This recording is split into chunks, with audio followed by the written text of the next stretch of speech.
संजय जी, जब आंदोलन हुआ था छात्रों का यहाँ पर अग्निपथ स्कीम के बाद, उसके बाद काफी क्षति आपको भी पहुंचाई गई थी, लेकिन इन सब के बीच देखिए फोकल पॉइंट क्यों भी है।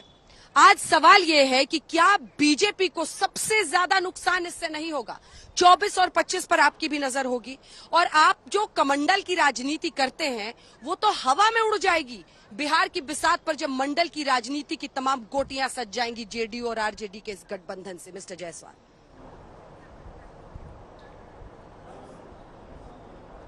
सबसे ज्यादा नीतीश कुमार जी को तकलीफ इस बात से भी है कि क्यों एक पिछड़ा जाति का प्रदेश का अध्यक्ष बन के बैठा हुआ है, क्यों एक पिछड़े जाति का व्यक्ति उप मुख्यमंत्री बन के बैठा हुआ है, क्यों एक अति पिछड़े की बेटी उप मुख्यमंत्री बन के बैठी हुई है। यह चीजें भी नीतीश कुमार जी को बहुत असहज करती है। और जो वह बोल रहे हैं महीनों से दबाव में थे, आप खुद बताइए कि अगर शराब कांड में लोग मरेंगे तो हम ये क्यों नहीं पूछेंगे कि पुलिस के साजिश के साथ यह शराब कांड हो रहा है, कृपया कर इसको कंट्रोल कीजिए।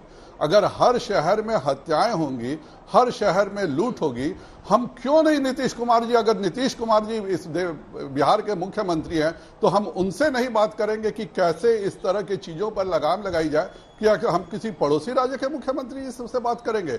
जाहिर बात है कि जब इस तरह की घटनाएं होती थी तो हम हमेशा उनसे मिलते थे, हम कहते थे कि इसमें तुरंत गिरफ्तारी होनी चाहिए, कहीं ना कहीं पुलिस के मिली भगत से शराब कांड चल रहा है।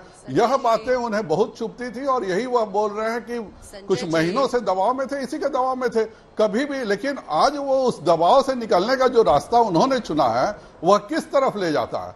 वह पूरे बिहार को पुनः उसी अंधकार के राज्य में ले जाता है जहां से बिहार को इतने मुश्किल से हम निकाल के लाए थे। नीतीश जी हम पे कहते हैं कि हम पार्टी तोड़ने का कर रहे थे। नीतीश जी जब केवल 6 विधायक जीते थे और तब हमने इनको समर्थन दिया था। आपके 2 उप मुख्यमंत्री थे, आप सरकार में भागीदार थे और सारा जो गलत हो रहा है उसका ठीकरा आप फोड़ेंगे नीतीश कुमार के सिर पर। आपने अपने उप मुख्यमंत्रियों से क्यों नहीं पूछा? क्या वो लोग कोई काम नहीं करते थे यहाँ? आप बताइए। बिल्कुल हमारे मुख्यमंत्रियों से बिल्कुल बात होती थी और उप मुख्यमंत्रियों से भी द्वारा हम कहलवाते थे कि ये जो कानून की व्यवस्था की स्थिति है इस पर कंट्रोल होना चाहिए। गृह मंत्रालय जो है वह उनके पास था, वह हमारे पास नहीं था। और डीएम, एसपी और पूरी की पूरी कानून कहीं भी मुख्यमंत्री के पास होती है। अगर उत्तर प्रदेश में जो कुछ भी हो रहा है आज, अगर कानून पे कंट्रोल हो रहा है तो वह मुख्यमंत्री की बदौलत है। मुख्यमंत्री ही किसी भी प्रदेश को नेतृत्व करता है और खास करके जब गृह मंत्रालय भी मुख्यमंत्री के पास हो। आप हमसे सड़क का हिसाब लीजिए, आप हमसे स्वास्थ्य का हिसाब लीजिए, लेकिन वह पूरा विभाग था। और अगर कहीं घटनाएं घट रही हैं तो यह बात हम सहयोगी दल के नाते माननीय मुख्यमंत्री से बात नहीं करेंगे तो क्या हम किसी दूसरे प्रदेश के मुख्यमंत्री से बात करेंगे? ठीक है, अब अगली असली सवाल पर आते हैं। डायरेक्ट सवाल पूछ रही हूँ, डायरेक्ट जवाब दीजिएगा संजय जी। आपने क्या जेडीयू को तोड़ने की कोशिश नहीं की?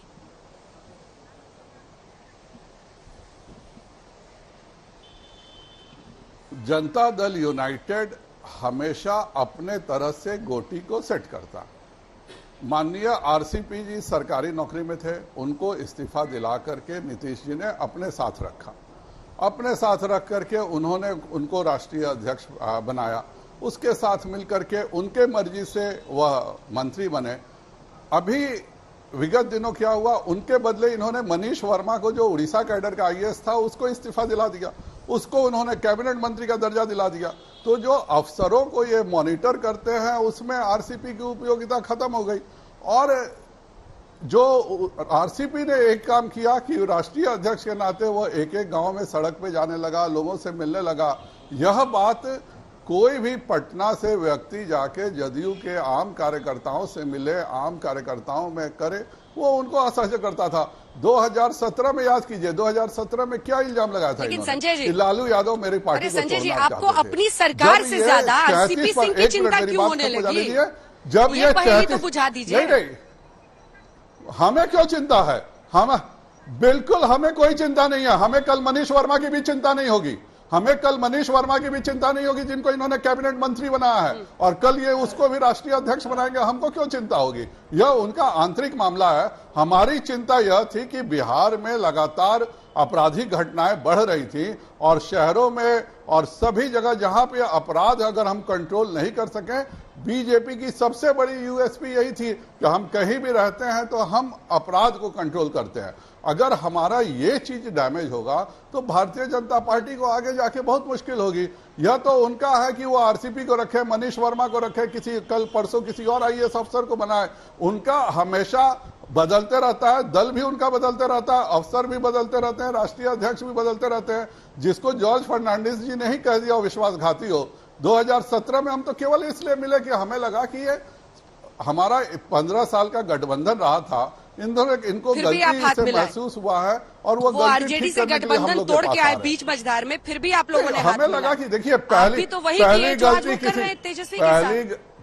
गलती कोई भी किसी नहीं, बिल्कुल पहली गलती किसी की भी कोई माफ करता है। वो 17 साल हमारे साथ रहे, जब वह 33 पर थे तो हमने उनको 67 सीटें हमारे पास थी, उसके बावजूद हमने इनको मुख्यमंत्री बनाया। जब इनके दल इनको मुख्यमंत्री के रूप में प्रोजेक्ट करने को तैयार नहीं था, तब प्रमोद महाजन जी ने, अरुण जेटली जी ने, सुषमा स्वराज जी ने मिलकर इनको मुख्यमंत्री का 2005 में कराया। तो ये हम लोगों के साथ इनका संबंध, समता पार्टी में केवल 3 विधायक इनके थे, इन्होंने जो दल बनाया था, और यह भारतीय जनता पार्टी का गठबंधन था जो वो 3 विधायक से मुख्यमंत्री तक बने थे। 2013 में हमने समझा कि यह उनकी पहली भूल है